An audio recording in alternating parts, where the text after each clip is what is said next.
اعوذ باللہ من الشیطان الرجیم، بسم اللہ الرحمن الرحیم۔ السلام علیکم۔ ہم زلف علی جامع قرآن کا غم ہے، واللہ ہمیں حضرت عثمان کا غم ہے عمر بزرگی کی نکاحت ہے بدن میں، ایک پیاس سے مرتے ہوئے انسان کا غم ہے۔ سیدنا عثمان غنی رضی اللہ تعالیٰ عنہ۔ ایک دن حضرت عثمان غنی رضی اللہ تعالیٰ عنہ نے نبی کریم صلی اللہ علیہ وآلہ وسلم کی دعوت کی۔ جب نبی کریم صلی اللہ علیہ وآلہ وسلم حضرت عثمان غنی رضی اللہ تعالیٰ عنہ کے گھر کی طرف تشریف لے کر جا رہے تھے تو حضرت عثمان غنی رضی اللہ تعالیٰ عنہ نے آپ صلی اللہ علیہ وسلم کے پیچھے پیچھے چل رہے تھے اور آپ کے قدموں کی تعداد گن رہے تھے۔ سرکار دو عالم صلی اللہ علیہ وآلہ وسلم نے جب منہ موڑ کر یہ معاملہ دیکھا تو مسکرا کر پوچھا، اے عثمان رضی اللہ تعالیٰ عنہ، کیا کر رہے ہو؟ حضرت عثمان غنی رضی اللہ تعالیٰ عنہ نے جواب دیا، یا رسول اللہ صلی اللہ علیہ وآلہ وسلم، میں آپ صلی اللہ علیہ وسلم کے قدم گن رہا ہوں تاکہ میں اتنے غلام آزاد کروں۔ دعوت ختم ہونے کے بعد حضرت عثمان غنی رضی اللہ تعالیٰ عنہ نے ایسا ہی کیا اور اتنے ہی غلام آزاد کیے۔ حضرت علی رضی اللہ تعالیٰ عنہ اس دعوت سے متاثر ہوئے اور گھر آ کر حضرت فاطمہ الزہرا رضی اللہ تعالیٰ عنہ سے اس دعوت کا ذکر کیا۔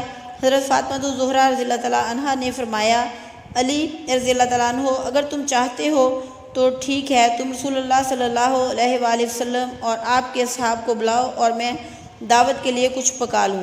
حضرت علی رضی اللہ تعالیٰ عنہ کے جانے کے بعد حضرت فاطمہ الزہرا رضی اللہ تعالیٰ عنہ نے وضو کیا اور اللہ تعالیٰ کے حضور سربائے سجود ہو گئی اور دعا مانگنے لگی، اے اللہ، تیری بندی فاطمہ رضی اللہ تعالیٰ عنہ نے تیرے حبیب محمد مصطفیٰ صلی اللہ علیہ وآلہ وسلم اور ان کے اصحاب کی دعوت کی ہے، تیری بندی کا صرف اور صرف تجھ پر بھروسہ ہے، لہٰذا اے میرے مالک و خالق، آج تو فاطمہ رضی اللہ تعالیٰ عنہ کی لاج رکھ لے اور اس دعوت کے لیے کھانوں کا انتظام عالم غیب سے فرما۔ سیدہ رضی اللہ تعالیٰ عنہ نے یہ دعا مانگ کے ہانڈیوں کو چولہوں پر رکھ دیا۔ اللہ کے فضل و کرم سے تمام ہانڈیاں رنگ برنگ کے کھانوں سے بھری پڑی تھیں۔ جب سرکار دو عالم صلی اللہ علیہ وآلہ وسلم اپنے اصحاب رضوان اللہ علیہ اجمعین کے ساتھ تشریف لے آئے تو حضرت فاطمہ الزہرا رضی اللہ تعالیٰ عنہ نے ہانڈیوں سے ڈھکن اٹھا کر کھانا ڈالنا شروع کیا۔ اصحاب رسول صلی اللہ علیہ وآلہ وسلم کھانے کی خوشبو سے حیران رہ گئے۔ جب اصحاب کرام رضی اللہ تعالیٰ علیہ اجمعین نے کھانا کھایا تو کھانوں کی لذت سے مزید حیران رہ گئے۔ نبی اکرم صلی اللہ علیہ وسلم نے صحابہ کرام کو حیران دیکھ کر فرمایا، حیران ہو رہے ہو؟ تمہیں معلوم ہے کھانا کہاں سے آیا ہے؟ تمام صحابہ کرام رضی اللہ تعالیٰ عنہ نے جواب دیا، اللہ اور اس کا رسول بہتر جانتے ہیں۔ سرکار دو عالم صلی اللہ علیہ وآلہ وسلم نے فرمایا، حضرت فاطمہ رضی اللہ تعالیٰ عنہ نے یہ کھانا ہم لوگوں کے لیے جنت سے منگوا کر دعوت کی ہے۔